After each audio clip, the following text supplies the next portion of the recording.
I never imagined the deepest betrayal of my life would come without shouting or slammed doors. It came quietly, in a calm voice, with carefully chosen words that erased me in seconds. I was told I did not belong, that I was the problem, that my place in my own child's life had expired. One decision, spoken without hesitation, unraveled years of sacrifice, love, and silence. That moment did not just break my heart. It forced me to confront a truth I had avoided my entire life. Sometimes, the people you protect the most are the ones who learn to live without you. Before we dive into today's story, take a moment to share where you're watching from.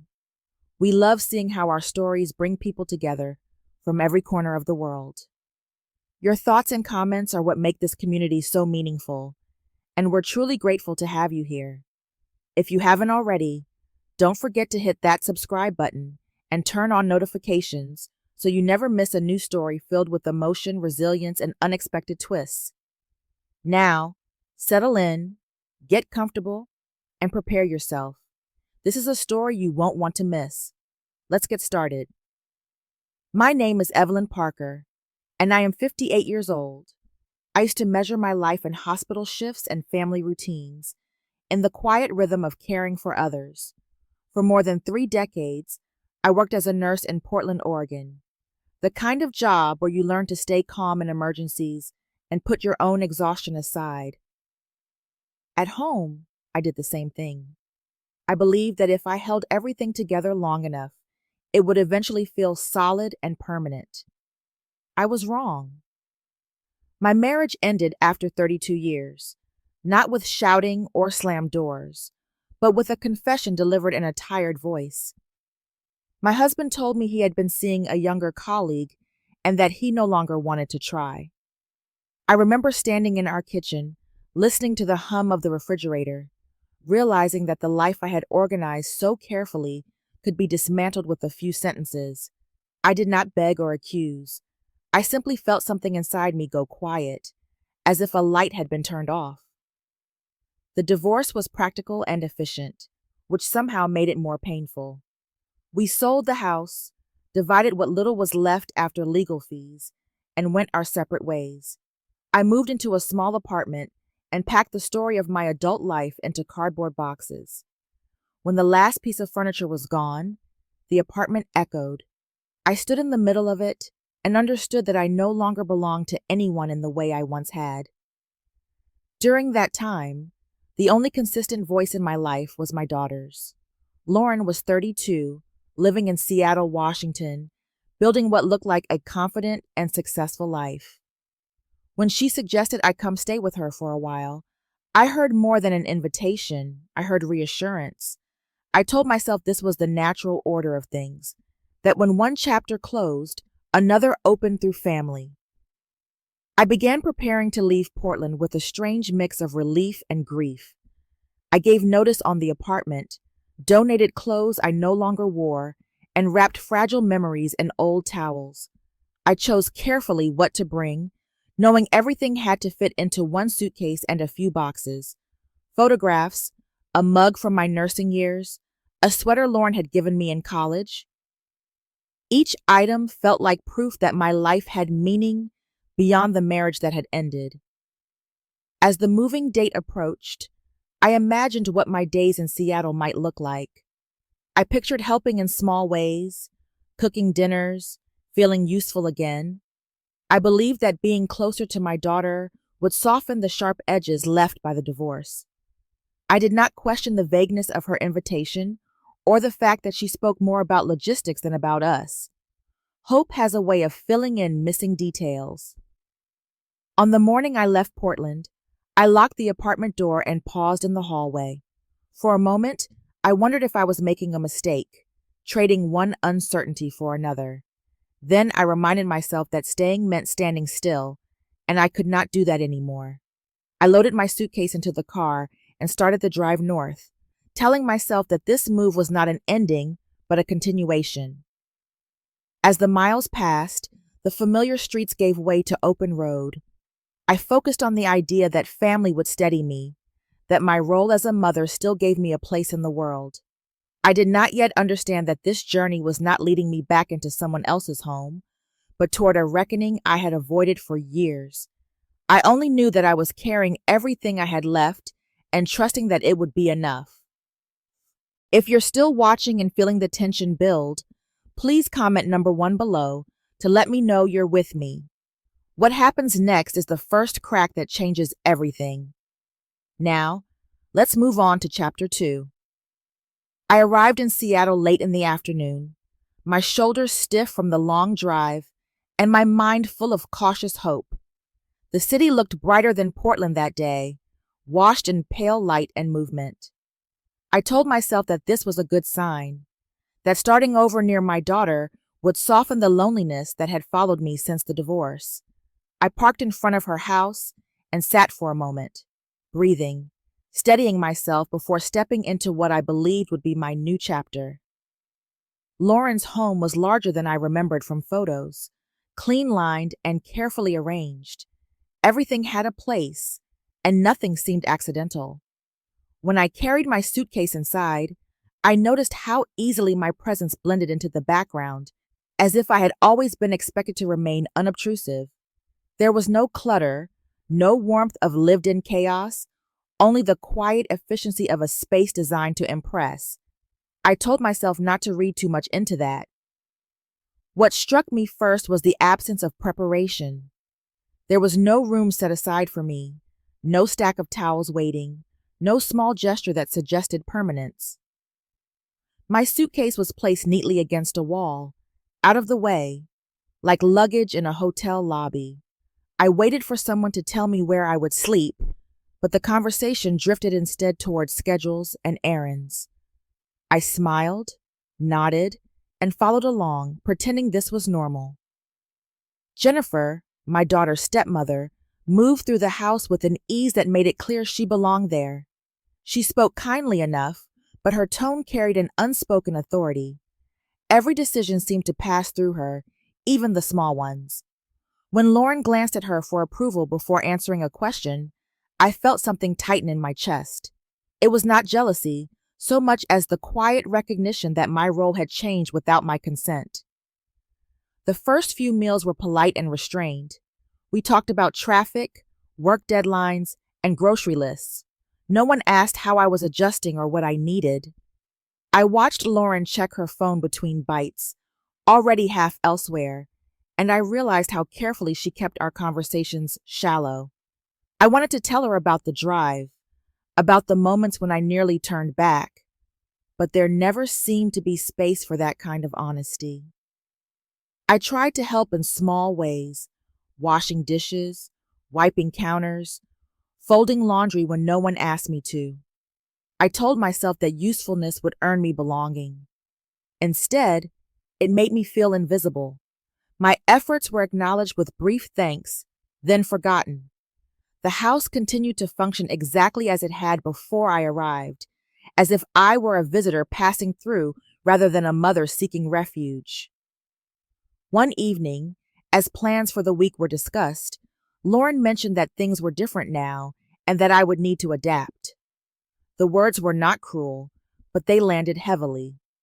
I understood then that I was expected to fit into a space already defined, not to reshape it.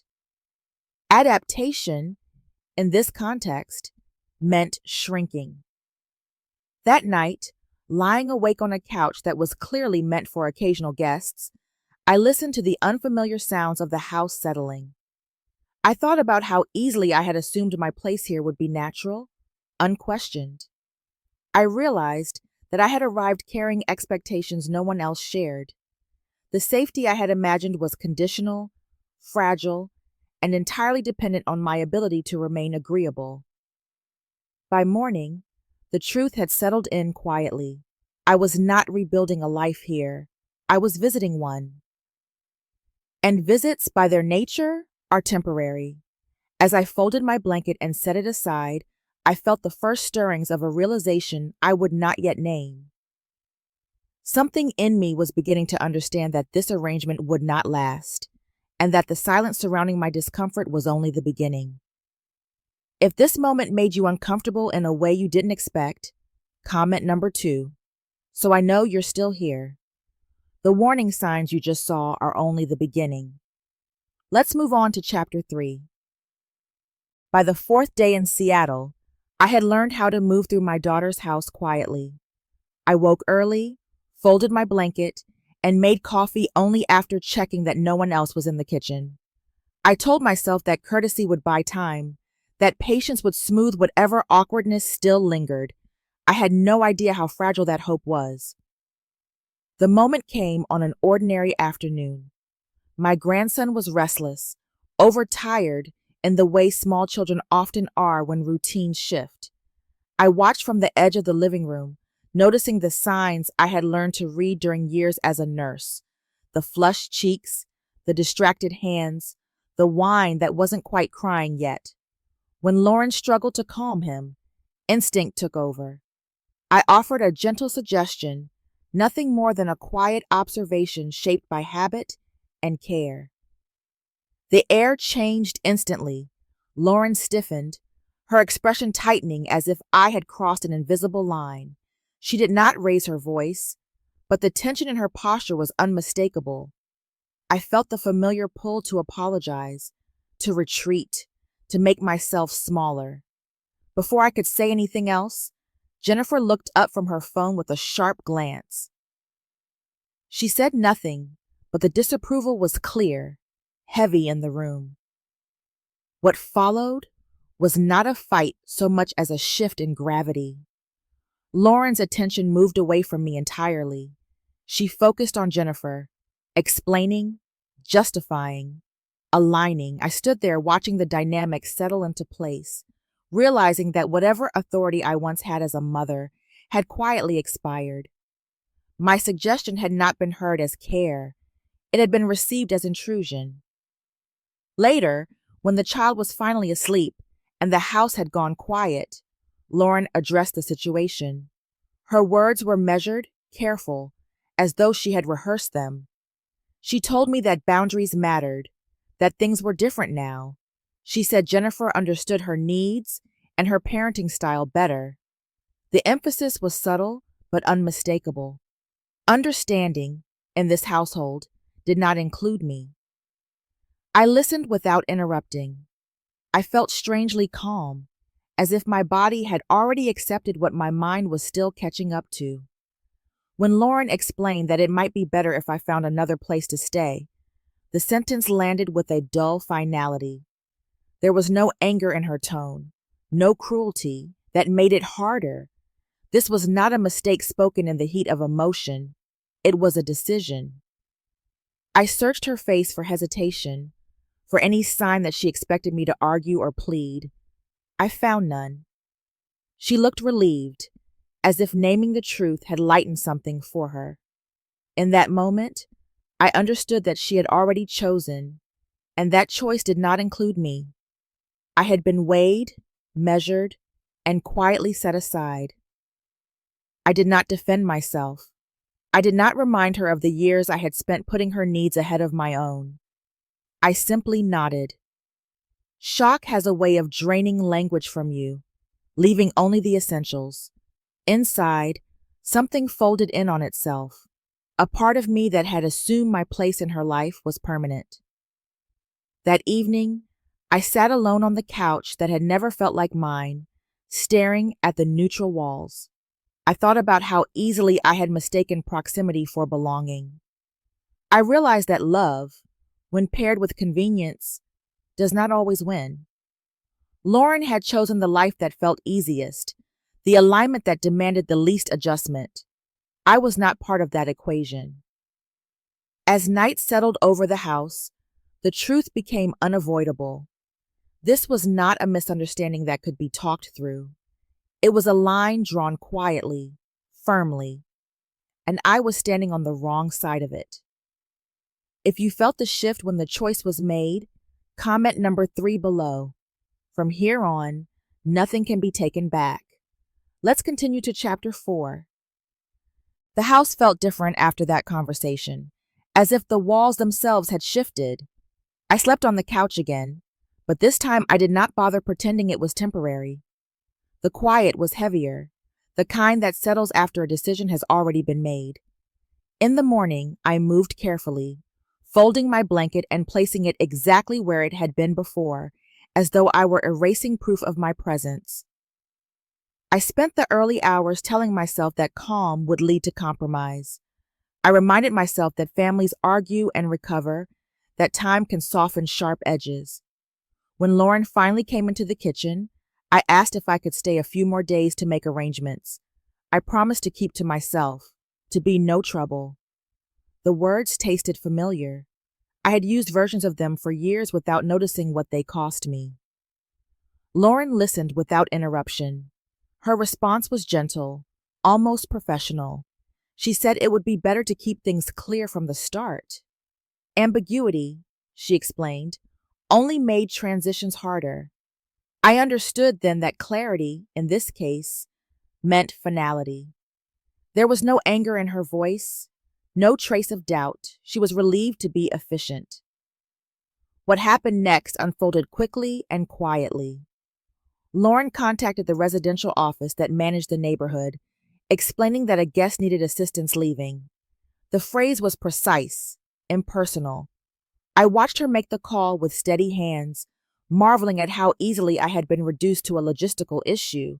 No one raised their voice. No one asked if I was all right. I packed my suitcase slowly, deliberately.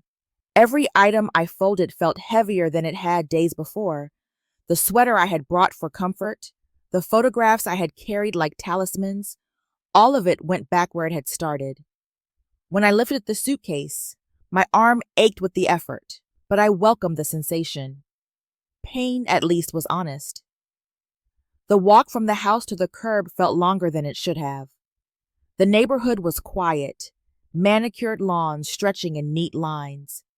I was aware of movement behind curtains, of the faint sense of being observed. No one stopped me. No one followed. I loaded my suitcase into the car and closed the trunk with a sound that felt louder than it was. As I drove away, I did not look back. I told myself that if I did, I might see something that would break me completely. Instead, I focused on the road ahead, on the simple act of keeping the car between the lines. I had no destination in mind, only the need to be somewhere that did not ask me to disappear quietly. I found a motel near the highway, the kind designed for people passing through. The room smelled faintly of disinfectant and old carpet. The bedspread was thin, the lighting harsh. I set my suitcase down and sat on the edge of the bed, hands folded in my lap. The silence pressed in from all sides.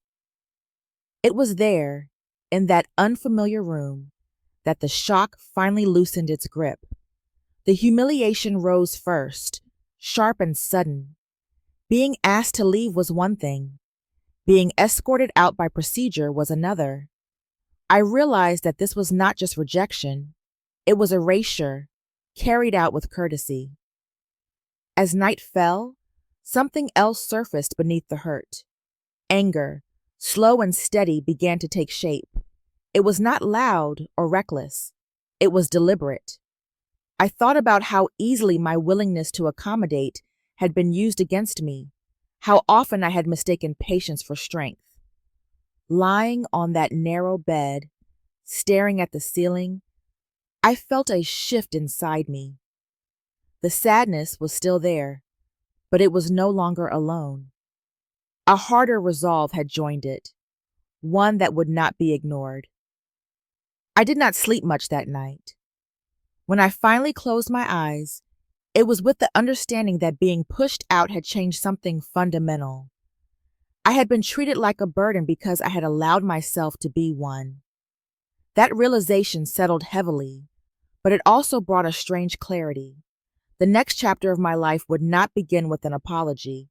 It would begin with reckoning. If this chapter hit close to home and you're still watching, comment number 4 to let me know. What happens next reveals a truth no one saw coming. Now, let's move forward. The first night in that motel stretched longer than it should have.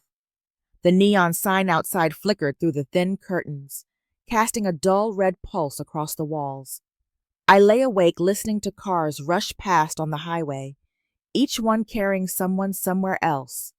The room smelled faintly of cleaner and old fabric, a place designed for people who did not plan to stay. It matched how I felt: temporary, displaced, unfinished. At first, my thoughts circled the humiliation of the day before. I replayed the calm efficiency with which my daughter had arranged my exit, the way courtesy had replaced compassion. But as the hours passed, something unexpected happened. I stopped asking what I had done wrong. Instead, I began asking why I had always assumed I was the problem. My mind drifted back to the months before my divorce was finalized. That was when I had started making decisions quietly, without announcement or approval. Years of watching my husband control the narrative had taught me that survival sometimes required discretion. I had learned to protect pieces of my life by keeping them private. I remembered the paperwork spread across my kitchen table, the late nights spent reading contracts instead of sleeping. A small medical investment fund had come my way through a former colleague, an opportunity I nearly dismissed out of habit. In the past, I would have deferred, handed the responsibility to someone else. That time I did not. I invested carefully, conservatively, and kept my name off anything that did not need it.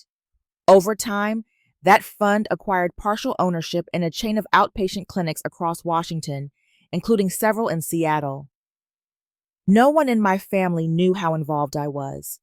I was not hiding out of deception, but out of self-preservation. The investment had become a quiet anchor, something stable in a life that felt increasingly uncertain. I had never planned to use it as leverage. I had simply wanted something that belonged to me alone. Lying there in that narrow bed, another layer of irony surfaced. The communications firm where Lauren worked handled marketing for healthcare clients. One of their largest accounts, I realized, came from the very clinic network tied to my investment. The connection was indirect, buried beneath layers of management and contracts, but it was real. My silence, my decision to remain invisible, had allowed that relationship to continue smoothly. The realization settled heavily. Lauren's success was not just her own doing. It was supported, in part, by something I had built quietly while being treated as expendable. I did not feel triumph at that thought. I felt clarity. I had mistaken restraint for weakness, invisibility for insignificance. As dawn approached, pale light crept through the gap in the curtains. I sat up, feet on the cold floor, and took a slow breath. For the first time since leaving Seattle, I felt grounded. I was not plotting revenge. I was acknowledging reality. I had choices I had never allowed myself to consider. I understood then that continuing to shield others from consequences came at my expense. My role as a mother had taught me to absorb discomfort, to smooth over conflict. But that instinct had followed me into every corner of my life, leaving little room for reciprocity. The investment was not a weapon. It was a boundary I had forgotten I was allowed to set. By the time the sun rose fully, my decision had taken shape, even if I had not yet named it. I would not intervene or explain. I would simply stop compensating for choices that were not mine. The world would adjust accordingly. I showered, dressed, and packed my few belongings.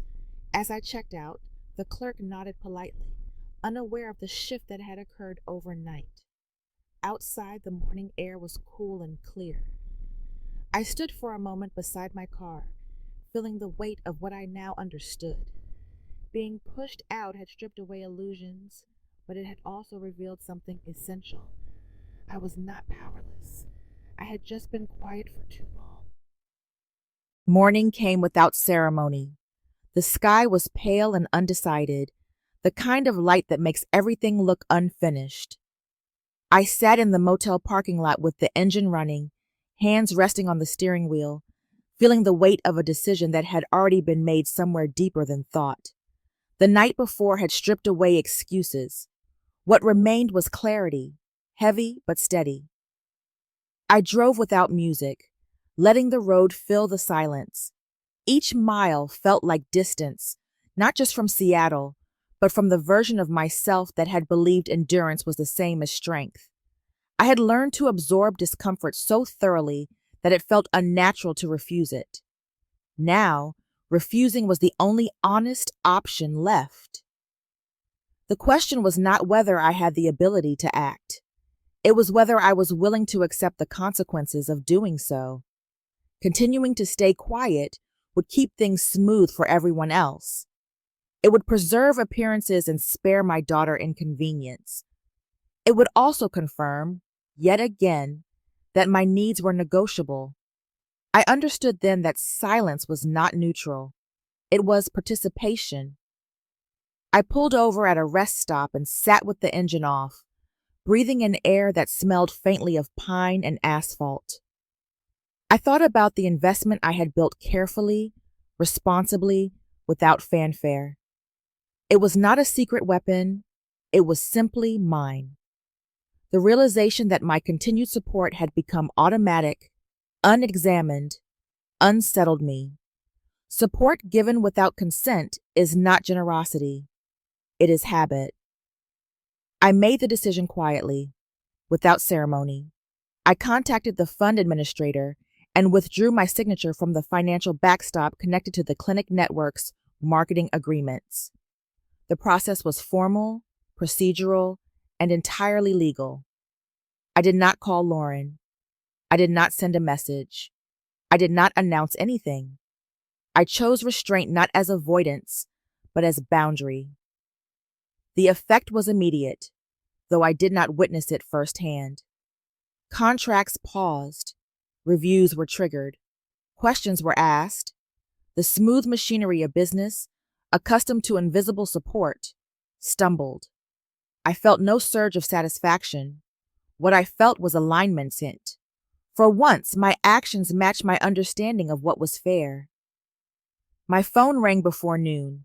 I watched it vibrate on the passenger seat, the screen lighting up with my daughter's name. I did not answer. A second call followed, then a third. The urgency and the timing told me everything I needed to know. When I finally picked up the phone hours later, it was only to silence it. Distance, since I realized, was not cruelty. It was clarity. I spent the afternoon driving south, watching the landscape change from city to open road. With each passing mile, the tension in my chest loosened slightly. I was not running away. I was stepping into a position I had never allowed myself to occupy. Responsibility without rescue. Love without surrender. That evening, I checked into another modest motel, cleaner and quieter than the last. I unpacked my suitcase and placed my things deliberately, grounding myself in small, intentional movements. I thought about how often I had rushed to fix situations that were not mine to solve. How quickly I had interpreted panic as need. This time, I let the panic exist without responding to it. I understood that this choice would reshape my relationship with my daughter, possibly fracture it further before it healed. I accepted that. Boundaries, I was learning, are not negotiations. They are statements. They clarify where one person ends and another begins. As night settled, I felt a calm that surprised me. Not relief exactly, but steadiness. I had stopped cushioning the impact of other people's decisions. Whatever came next would unfold without my interference. For the first time in a long while, that felt not only right, but necessary. If you're still with me after that decision, comment number 6 below. The choice has been made, but the consequences are just beginning. Let's move on to Chapter 7.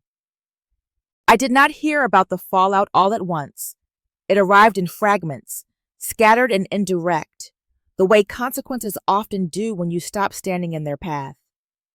An email from a former colleague mentioned a delay in approvals. A brief message from an acquaintance in healthcare communications hinted at internal reviews and tightened budgets. No names were attached to these updates, but I understood their shape immediately.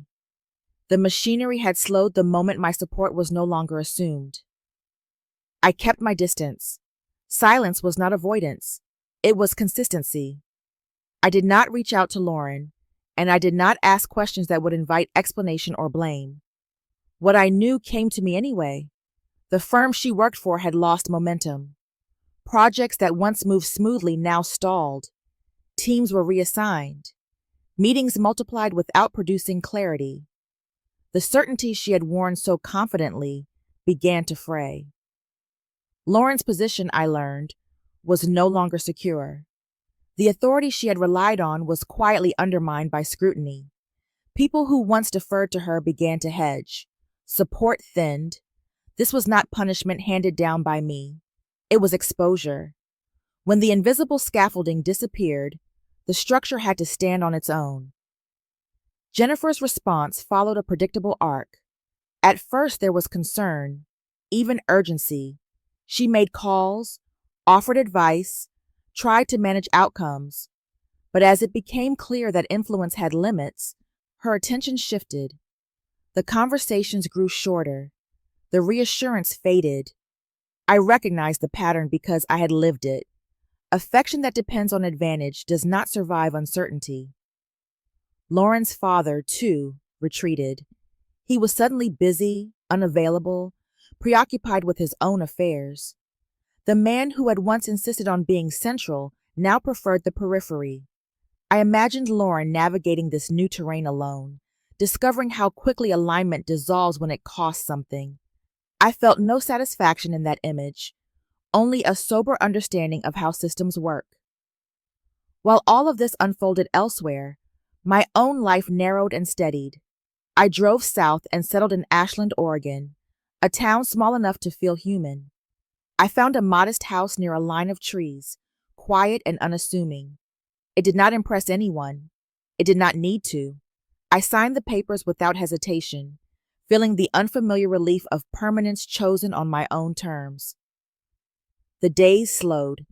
I unpacked deliberately, arranging my belongings as if each placement mattered. I walked in the mornings, learned the rhythms of the neighborhood, exchanged nods with strangers who did not ask me to explain myself. I joined a local group, not out of obligation but curiosity. The absence of urgency was a gift I had never allowed myself to receive. I thought often about the difference between causing harm and allowing truth. I had not engineered anyone's fall. I had simply stopped cushioning it. For years, I had mistaken that cushioning for love. Now I saw it for what it was, a delay of learning. When you remove yourself from a pattern, the pattern does not disappear. It reveals itself. At night, the quiet settled gently rather than sharply. I slept better than I had in months. The tension that once lived between my shoulders eased, replaced by a steady calm. I did not feel victorious. I felt aligned. My actions and my values were no longer in conflict. I understood that Lauren would eventually come to me, not because I predicted it, but because collapse clarifies priorities. When that moment arrived, I would meet it without rushing. I was no longer interested in saving anyone from the consequences of their choices. I was interested in living honestly, in a life that did not require me to disappear quietly. As the weeks passed, the world adjusted. So did I. And in that adjustment, something solid took root. For the first time in a long while, my life felt like it belonged to me. By the time Lauren showed up in Ashland, my life had settled into a quiet pattern. Mornings began with walks beneath tall trees, afternoons with small tasks that required attention but not urgency. I had learned the sound of the neighborhood, the way the light shifted across my living room floor. Stability no longer felt like something I needed permission to claim. She arrived without warning on a gray afternoon. I saw her car pull into the gravel drive and recognized it immediately. though I hardly recognized the person who stepped out. She looked smaller somehow, as if the confidence she once carried had been stripped away piece by piece. Her posture was guarded, her movements hesitant. For the first time, she looked unsure of where she stood. I did not rush to open the door. I waited until she knocked, not out of cruelty, but clarity. When I did step onto the porch, I stayed there, keeping the threshold between us intact. The space mattered. It reminded us both that this was no longer a place she could enter by default. Lauren spoke about work first, about stress and uncertainty. She mentioned Jennifer only briefly, her words careful and distant. The alliance she had once defended so fiercely had dissolved under pressure. Her father, she admitted, had become unavailable. Responsibilities, he said, were complicated now. Listening to her, I heard the shape of a realization forming, one she had not yet named. I did not interrupt or offer comfort. I let her speak until the words thinned out and silence took their place. When I responded, I did not raise my voice or soften my tone. I told her that I would not rescue her from the consequences of her choices. I explained that apologies offered in panic were not the same as accountability. I said that needing something from me was not the same as valuing me. The moment that shifted everything came quietly. I told her about the health scare I had months earlier, the brief hospital stay, the fear I had carried alone. I described waking up disoriented, realizing how fragile the body can be when it is finally asked to stop. Lauren stared at me, stunned. She had not known. She had not asked. The absence of that knowledge landed between us with more force than anger ever could. Her composure broke then, not in a dramatic way, but in a collapse of certainty. She began to understand the distance she had allowed to grow, how easily she had erased me from the center of her concern. Watching that realization unfold was painful, but it was also honest. For the first time, she was not defending herself. She was listening. I did not invite her inside. That, too, was deliberate. I told her that my door was not closed, but it would not be opened simply because she needed shelter. If we were to move forward, it would be slowly, with responsibility on both sides. She would need to do the work, not just promise it. Lauren left that afternoon without resolution. She did not ask for money or a place to stay. She did not try to bargain. As I watched her drive away, I felt the familiar pull to run after her, to soothe and fix. I let that impulse pass. Love, I was learning, did not require self-erasure. When the house was quiet again, I sat on the porch and breathed in the cool air. I felt sadness, but also steadiness. I had not pushed her away. I had simply refused to disappear. Whatever came next would be built on truth, not urgency. And for the first time, that felt like enough. If you're still watching and wondering how this all ends, comment number 8 now.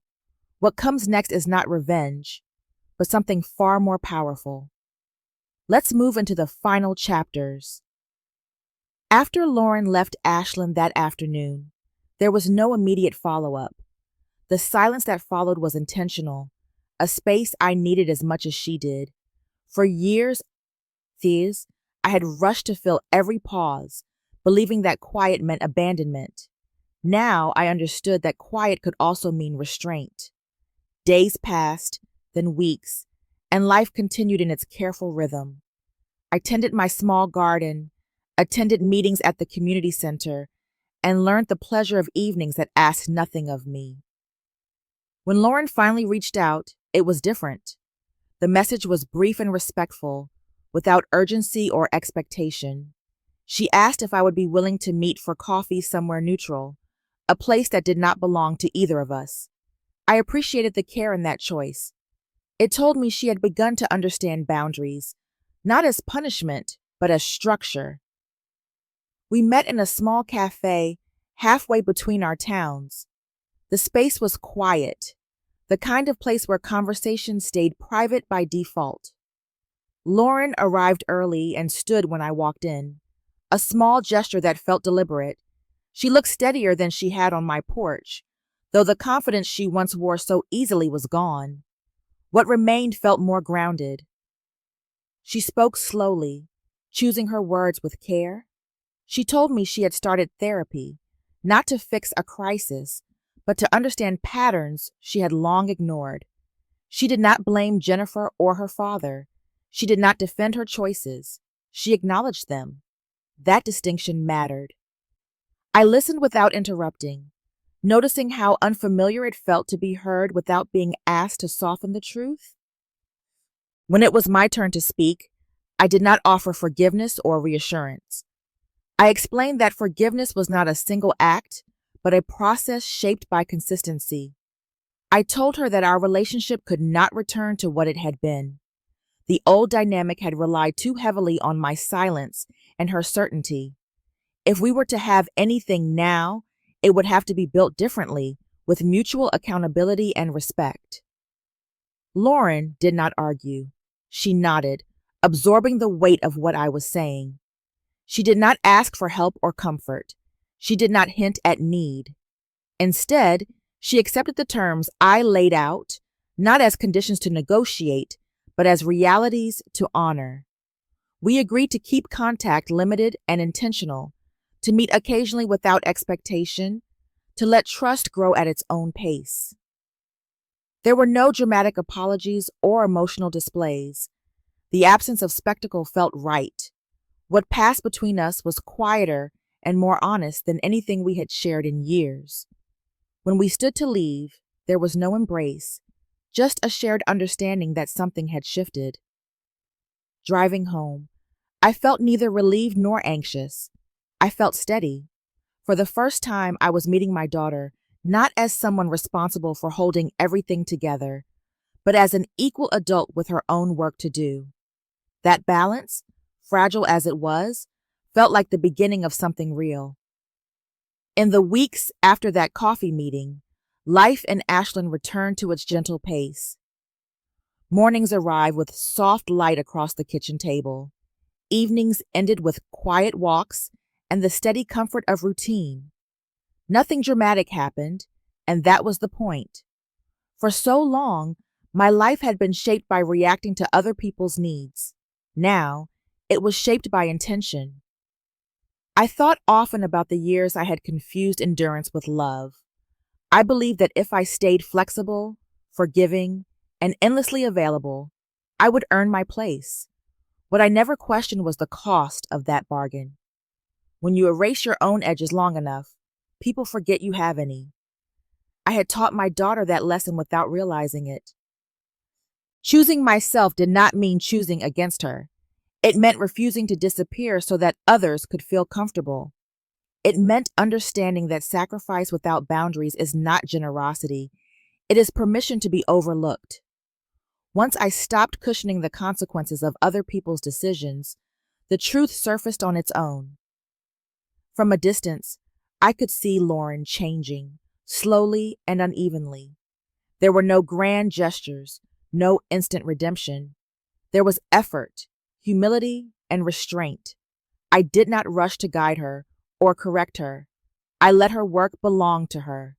My role shifted from fixer to witness, from anchor to equal.